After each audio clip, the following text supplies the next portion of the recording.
On Global TV News Prime, Oluremi Tinubu visits Imo State and thanks residents.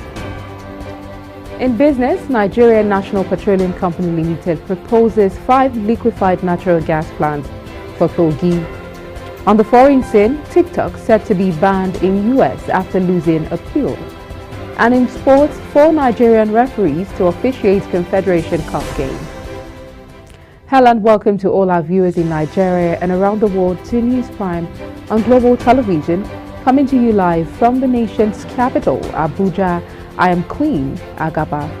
A quick reminder that Global Television is on DSTV channel 365 and free to air on MyConsult.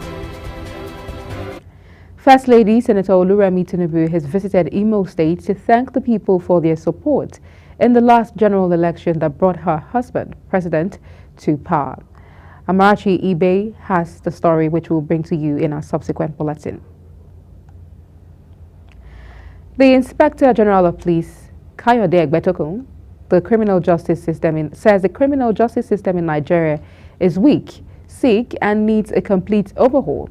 Egbetokun at the 2024 annual lecture and award ceremony of Crime Reporters Association of Nigeria, where he explained that like a sick person who needs medical help from a doctor, the nation's criminal justice system also needs to be revived, urging Nigerians to stop the blame on police. The police chief, however, noted the force is not the only pillar or stakeholder in the criminal justice system in Nigeria. Egbetokun was represented at the event by the first Public Relations Officer, ACP Muyiwa Adejobi. Security operatives have reportedly blocked the Emir Palace in Kano and prevented Emir Muhammadu Sanusi II from attending a royal event in Bichi local government area of the state.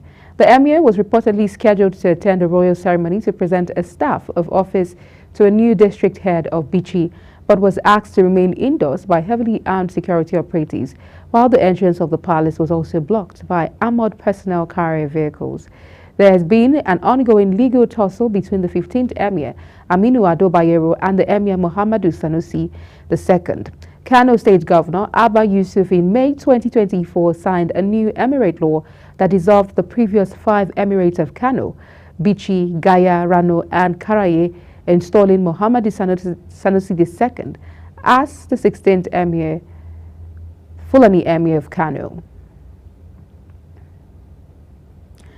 The Federal Airport Authority of Nigeria says Operation Air Clean has been launched to address critical challenges at the Murtala Muhammed International Airport and the General Aviation Terminal. The authority say the resolution was reached after an emergency high-level meeting chaired by the Managing Director and attended by heads of agencies, the Headquarters, Task Force, and Federal Airport Authority of Nigeria's directors. Federal Airport Authority of Nigeria says the measures are in line with its unwavering commitment to achieving world-class standards in service delivery, security, and passenger satisfaction across its managed airports, and are fully endorsed by the Honorable Minister of Aviation and Aerospace Development.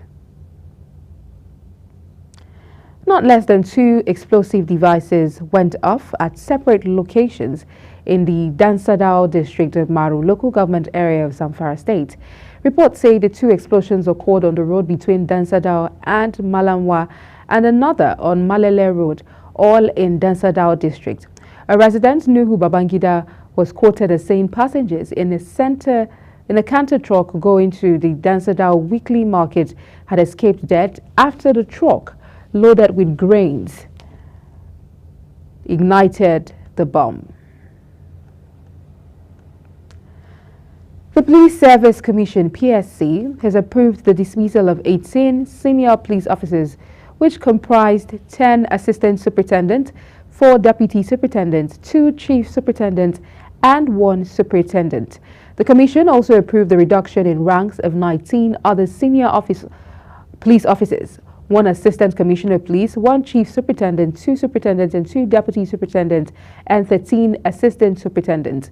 The PSP spokesperson, Ike Chukwu, made the disclosure in a statement saying the suspension were part of far-reaching decisions made by the Commission in its last segment of its first plenary meeting in Abuja. The cases treated by the PSC include 110 pending disciplinary matters and 23 appeals, as well as petition cases with 13 court judgments seeking for compliance.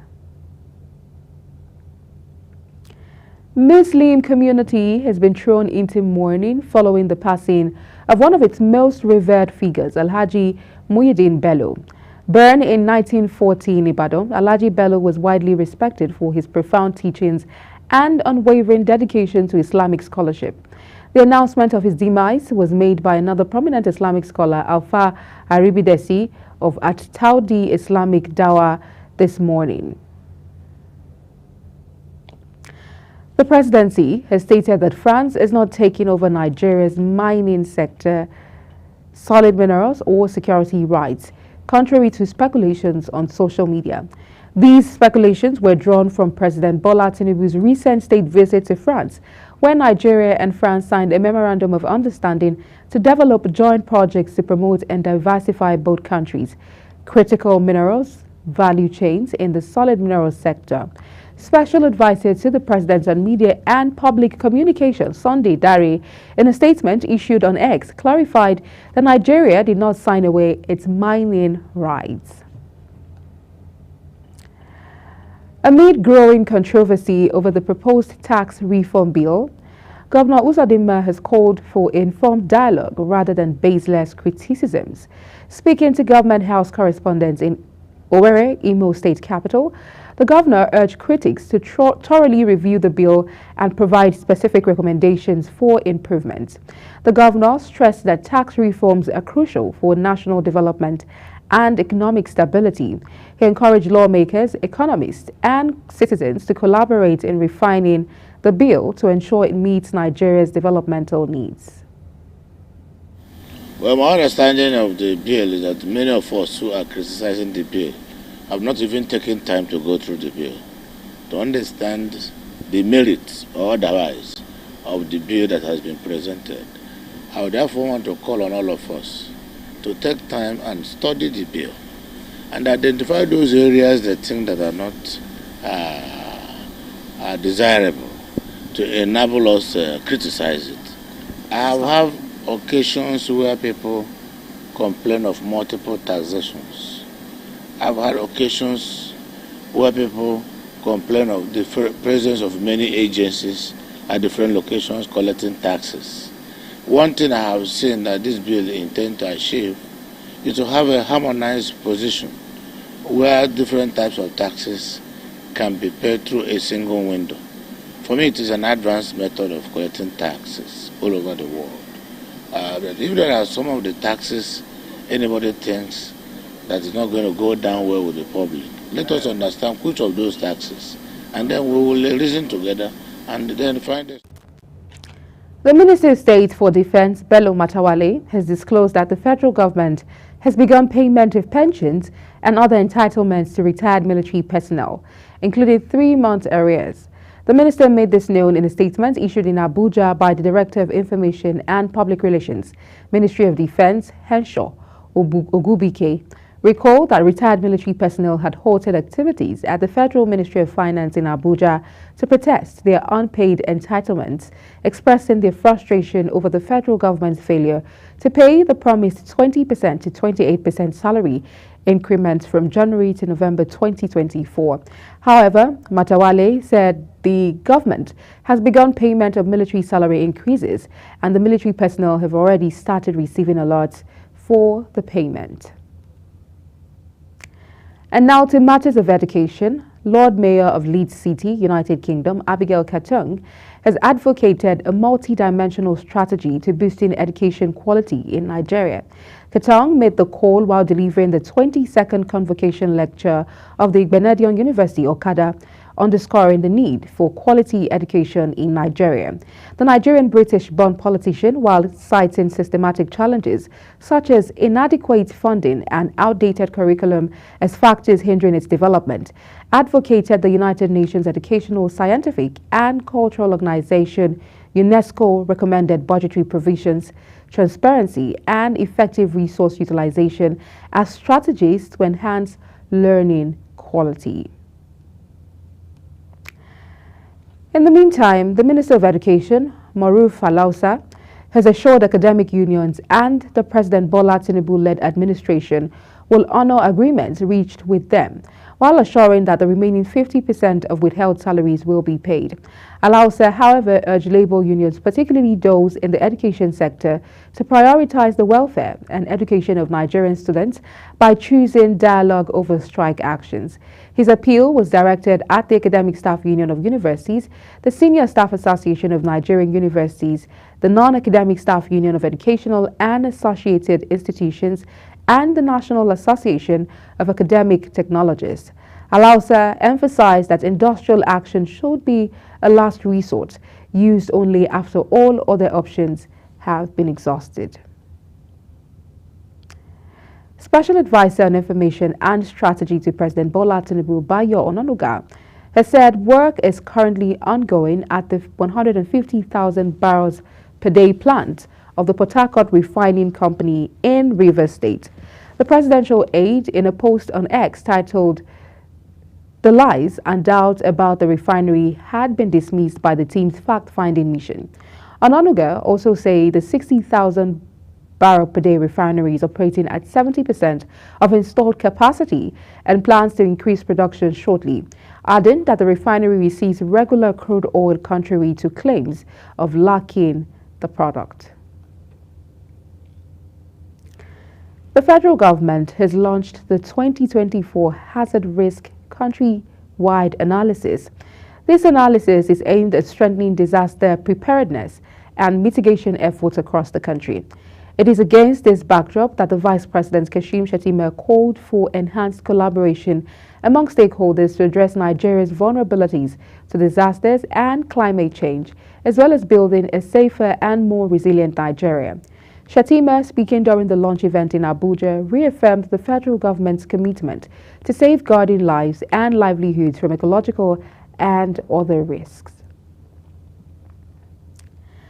Nigerian Navy members of the National Assembly and a coalition of civil society organizations have rejected the proposed bill seeking to establish the Nigerian Coast Guard. The Senate Committee on Marine Transport had initially scheduled a public hearing for November 7th, but it was postponed due to the passing of the Chief of Army Staff, General Taoreed Lagbaja. The bill, sponsored by Senator Wasiu Eshilokun, aims to create a military branch under the Ministry of Marine and Blue Economy. At the rescheduled hearing in the National Assembly Library, the Nigerian Navy led the objections, citing redundancy, potential security risks, resource constraints, and misalignment with global best practices. The federal government has restated its dedication to advancing Nigeria's maritime sector through support for the National Coast Guard Bill. This move, celebrated as a vital milestone in harnessing the country's maritime potential, was highlighted during a one-day public hearing on the bill at the National Assembly complex. Minister of Marine and Blue Economy Adegboyega Oyetola described the proposed legislation as a transformative initiative for sustainable growth, maritime safety, and resource management. You're watching News Prime on Global Television, coming to you live from Nigeria's capital, Abuja. When News Prime returns, thousands flee Syrian city of Homs as rebels advance further. Details of this, as well as business and sports stories, coming right after the break. Please stay with us.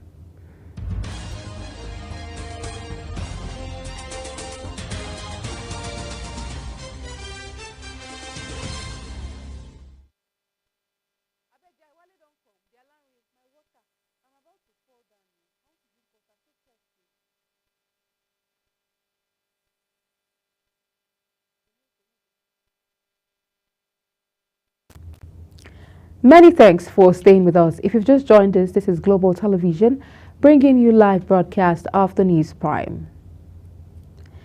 In business, the Nigerian National Petroleum Company Limited, NNPCL, has reaffirmed its commitment to reducing methane emissions in the oil and gas sector by 60% by the year 2031, with an overarching goal of achieving net zero emissions by 2060.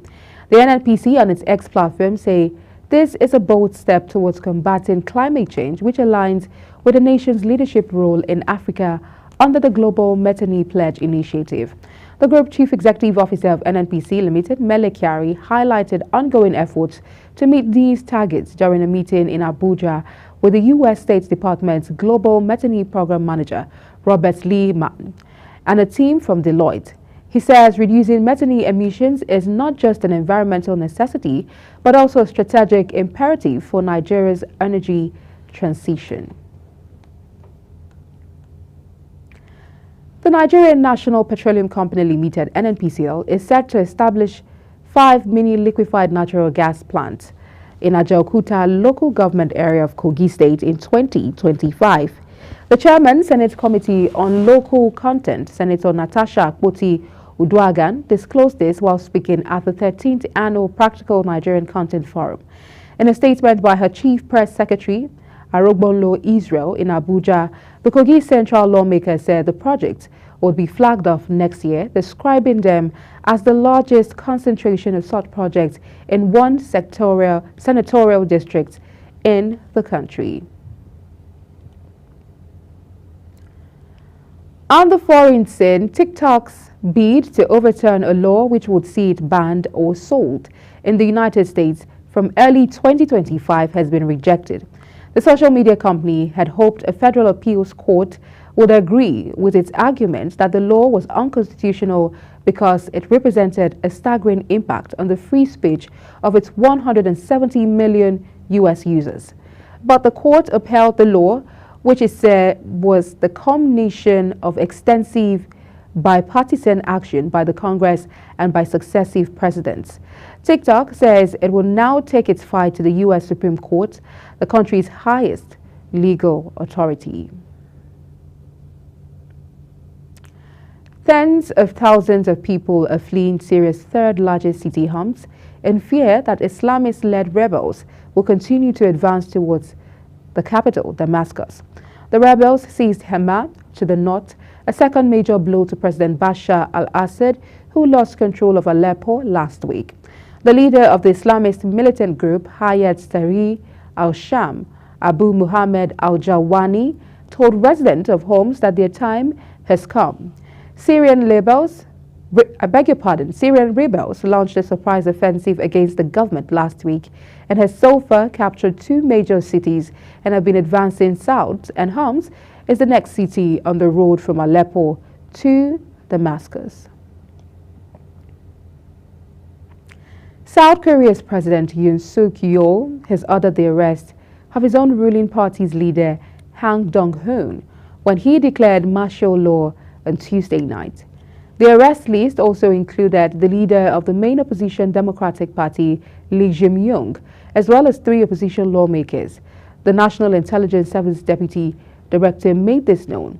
The revelation came as the country's political parties held emergency meetings with members of parliament planning to bring a vote to impeach Yoon.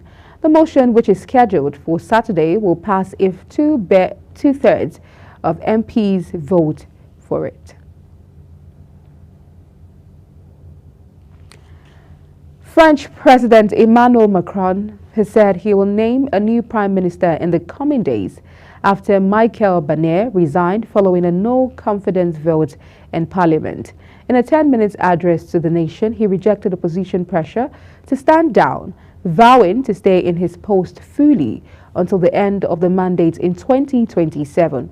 He, however, thanked Barnier for his dedication during his brief term as Prime Minister and accused the French far right and hard left of collaborating in an anti-republican front to bring down the government. And in sports now, 4 Nigerian referees have been selected for the Confederation Cup Group C clash between Mozambique's Black Bulls and Al Masry of Egypt. The game, which will be held in Maputo on Sunday, features FIFA badged referee Joseph Ogabo at the center, and his assistants are Abdulmajid Usman Olaide and Yakubu Mohammed. The 4th official will be Abubakar Abdullahi, while Burundi's Mfubusa Bernard of Burundi will serve as the referee assessor. Eyimba will host holders Zamalek of Egypt in the other game in the group. Lionel Messi was named Major League Soccer's most valuable player on Friday after leading Inter Miami to a record-breaking regular season campaign. The Argentine superstar was handed the accolade after his performances helped Miami to a record regular season points tally, earning the club its first ever Supporters' Shield. The 37-year-old maestro finished the regular season with a league-leading 36 goal contributions after netting 20 goals and 16 assists. Messi's MVP award comes despite an injury-hit campaign that saw him make only 19 appearances this year. Philippines legend Manny Pacquiao will be among those inducted into the International Boxing Hall of Fame in 2025. The boxing organization made the announcement, noting that the 45-year-old Pacquiao was a world champion from flyweight through super welterweight and equivalent to 154 pounds divisions in the career that spanned from 1995 to 2021. The Southpaw superstar finished with a record of 62 wins, 8 losses and 2 draws. Pacquiao, fellow fighters Michael Nunn and Vinny Paz, as well as referee Kenny Bayless, are among 14 individuals set to be enshrined June 5th to 8th at the Hall of Fame in Canastota, New York. Nigeria Wheelchair Rugby Association has been granted full membership of the World Wheelchair Rugby Federation, following its compliance with all statutory requirements of the international body. This development was conveyed in a letter signed by the head of administration of the World Wheelchair Rugby, Alison Bridge, to the Nigerian Wheelchair Association. The letter stated that the provisional approval was made on July 9, 2024 and will be confirmed at the forthcoming General Assembly of the World Wheelchair Rugby Federation. In a statement by the Secretary of the Nigeria Wheelchair Rugby, Fred Edore, the approval follows about 2 years of efforts by the President Nigeria Wheelchair Rugby, Sulaiman Isa, also the Secretary General of the Nigeria Paralympic Committee, and members of the board to establish wheelchair rugby in Nigeria.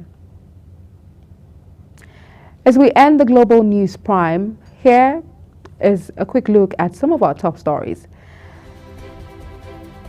First Lady Senator Oluremi Tinubu visits Imo State in appreciation of the support of the Imo State people in the last general election. In business, the Nigerian National Petroleum Company Limited is set to establish 5 mini liquefied natural gas plants in Ajaokuta local government area in Kogi in 2025. On the foreign scene, TikTok's bid to overturn a law which would see it banned or sold in the United States from early 2025 has been rejected. And in sports, 4 Nigerian referees have been selected for the Confederation Cup Group C clash between Mozambique's Black Bulls and Al Masry of Egypt. And that's it on the News Prime on Global Television, and it came to you live from the nation's capital, Abuja. A quick reminder that Global Television is on DSTV channel 365, on Star Times channel 276, and free to air on Nigecomsat. Kindly follow us across all social media platforms using @GlobalTVNG and other handles now showing on your screen. I'm Queen Agaba. Thank you for watching and see you again.